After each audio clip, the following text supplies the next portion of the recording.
नमस्कार दोस्तों।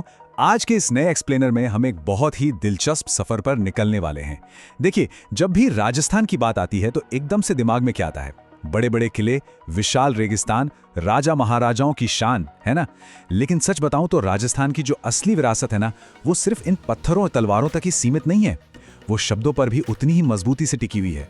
तो आज हम राजस्थान के इसी शानदार साहित्य के 3D ताने बाने को बारीकी से समझने वाले हैं। तो चलिए बिना देर किए सीधा आज का रोड मैप देख लेते हैं। हम मुख्य रूप से इन 5 हिस्सों पर बात करेंगे। पहला, साहित्य की समय रेखा। दूसरा, डिंगल बनाम पिंगल। तीसरा, पहेलियां और कहानियां। चौथा, समाज के क्रॉनिकल्स। और पांचवा, शौर्य का काव्य। चलिए सबसे पहले बात करते हैं भाग 1 की, साहित्य की समय रेखा। अगर हम इस पूरे राजस्थानी साहित्य को समय के हिसाब से बांटें तो ये मुख्य रूप से 3 हिस्सों में बढ़ता है। सबसे पहले आता है 1050 से 1450 तक का प्राचीन काल। इसे वीर गाथा काल भी कहते हैं। अब जरा उस दौर की कल्पना कीजिए। लगातार बाहरी हमले हो रहे थे, तो जाहिर है लेखकों का पूरा फोकस वीरों का हौसला बढ़ाने और युद्ध की कहानियों पर ही था। फिर 1450 से 1850 के बीच आया मध्यकाल। अब युद्ध थोड़े शांत हुए तो साहित्य का मिजाज भी बदल गया। इस दौर में पहले भक्ति और बाद में श्रृंगार यानी रोमांस और शांति की रचनाएं लिखी गई। और फिर आता है 1850 से लेके आज तक का आधुनिक काल, जहां आजादी की लड़ाई से लेके दुनिया भर के अलग अलग विषयों पर लिखा गया। मतलब आप देख रहे हैं कैसे बाहर जो इतिहास घट रहा था उसने साहित्य के फोकस को पूरी तरह से बदल कर रख दिया। अब आते हैं भाग 2 पर, डिंगल बनाम पिंगल। इन दोनों की तुलना समझना बहुत जरूरी है। बाईं ओर देखिए, जो शैली है वो है डिंगल। ये मूल रूप से पश्चिमी राजस्थान की शैली है और इसे मुख्य तौर पर चारण लेखकों ने अपनाया था। ये ना बहुत ही जोश और युद्ध वाली ओजस्वी शैली है। और वहीं दूसरी तरफ देखिए, बिल्कुल इसके उलट है पिंगल। ये पूर्वी राजस्थान की शैली है और इसे भाट लेखकों ने ज्यादा लिखा। पिंगल पर ब्रिज भाषा का बहुत असर है, इसलिए ये सुनने में बहुत ही मीठी, कोमल और रोमांटिक लगती है। तो एक तरफ पश्चिम का वो एकदम रफ एंड टफ युद्ध वाला अंदाज और दूसरी तरफ पूर्व का मधुर संगीत, ये दोनों मिलकर ही इस साहित्य को पूरा करते हैं। आगे बढ़ते हैं भाग 3 की ओर, पहेलियां और कहानियां। चलिए शुरुआत एक बहुत ही दिलचस्प शब्द से करते हैं, आड़ी। राजस्थानी साहित्य में आड़ी का सीधा सा मतलब होता है एक पहेली। सोचिए, पुराने जमाने में जब मनोरंजन के डिजिटल साधन नहीं थे, तब लोगों का दिमाग तेज करने और याददाश्त बढ़ाने के लिए यही पहेलियां सबसे बढ़िया ब्रेन टीजर हुआ करती थीं। ज्ञान को मौखिक रूप से एक पीढ़ी से दूसरी पीढ़ी तक पहुंचाने में इनका बहुत बड़ा रोल रहा है। आइए इसका एक बिल्कुल असली और मजेदार उदाहरण देखते हैं। जरा इस पहेली को सुलझाने की कोशिश कीजिए। अंकल बंकल खिचड़ी, डाल डाल रस। मतलब एक ऐसा मुड़ा तोड़ा सा पेड़ जिसकी हर एक डाल पर मीठा रस भरा है। सोचिए सोचिए, क्या हो सकता है ये? बिल्कुल सही, इसका जवाब है गर्मा गर्म जलेबी। है ना मजेदार? पहेलियों के बाद जो दूसरा सबसे आम शब्द हमें सुनने को मिलता है वो है बात। बात का मतलब होता है कोई कथा या कहानी। अब यहाँ 2 टेक्निकल शब्दों को समझना बहुत जरूरी है। एक होती है लोक कथा और दूसरी लोक गाथा। लोक कथा वो है जहां कल्पना की कोई सीमा नहीं होती, मतलब पूरी तरह से काल्पनिक कहानियां। लेकिन जब इन्हीं कहानियों को थोड़ा सुर और ताल के साथ संगीत में पिरोकर गाया जाने लगता है ना, तब वो लोक गाथा बन जाती हैं। अब बात करते हैं भाग 4 की, समाज के क्रॉनिकल्स। राजस्थानी साहित्य में एक बहुत ही खास चीज होती है जिसे विगत कहते हैं। अब ध्यान दीजिएगा, विगत कोई कहानी या कविता नहीं है।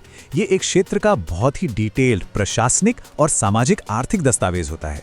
आज की भाषा में समझें तो आप इसे उस जमाने का एक बेहतरीन 3D डेटाबेस या मॉडर्न गैजेटियर कह सकते हैं। इसमें तत्कालीन समाज, अर्थव्यवस्था और राजनीति का एकदम सटीक रिकॉर्ड रखा जाता था। अब इसका जो सबसे शानदार और असली उदाहरण है वो है मारवाड़ परगनारी विगत, जिसे 17वीं सदी में लिखा गया था। इसमें जो डेटा है वो सच में हैरान कर देने वाला है।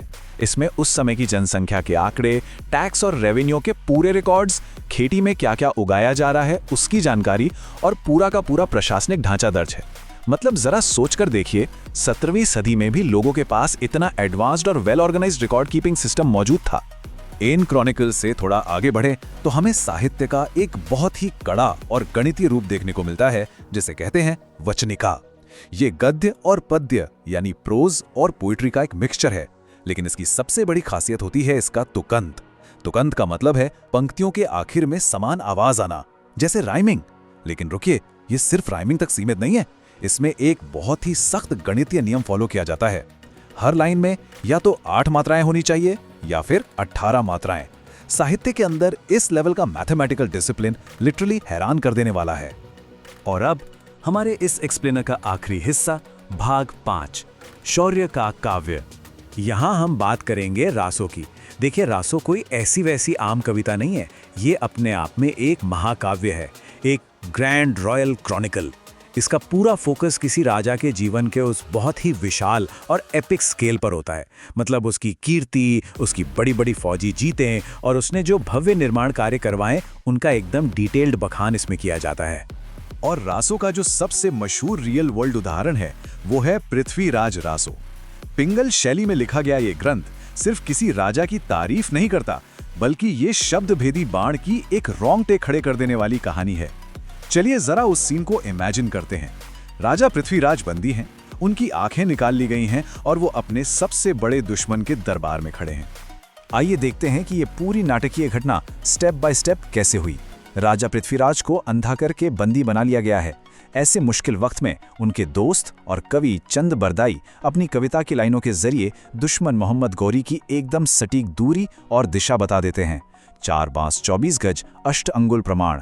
और इस सटीक अकॉस्टिक कोऑर्डिनेट्स या कह लें छिपे हुए मेजरमेंट्स को सुनकर पृथ्वीराज बिना देखे सिर्फ आवाज की दिशा में अपना बाण छोड़ते हैं और दुश्मन को मार गिराते हैं। सोचिए, एक कवि ने ज्योमेट्री और दिशाओं के ज्ञान को कविता में छिपाकर अपने राजा की कैसे मदद की। और यहीं पर आकर हमारा ये पूरा विश्लेषण हमें एक बहुत ही गहरे सवाल के साथ छोड़ जाता है। जब इतिहास को इतने भव्य, एपिक और काव्यात्मक तरीके से लिखा जाता है, तो हम उसमें से परम सत्य और किंवदंती यानी लेजेंड को अलग कैसे करें। क्योंकि देखिए, पृथ्वीराज रासो की कहानी कुछ और कहती है, जबकि कुछ दूसरे ऐतिहासिक दस्तावेज बताते हैं कि शायद उन्होंने हार मान ली थी या वो कहीं और शहीद हुए थे।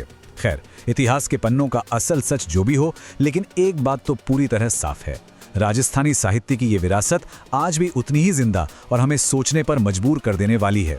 इस एक्सप्लेनर में हमारे साथ जुड़ने के लिए आप सभी का बहुत बहुत धन्यवाद। ऐसे ही कुछ नया सीखते रहिए।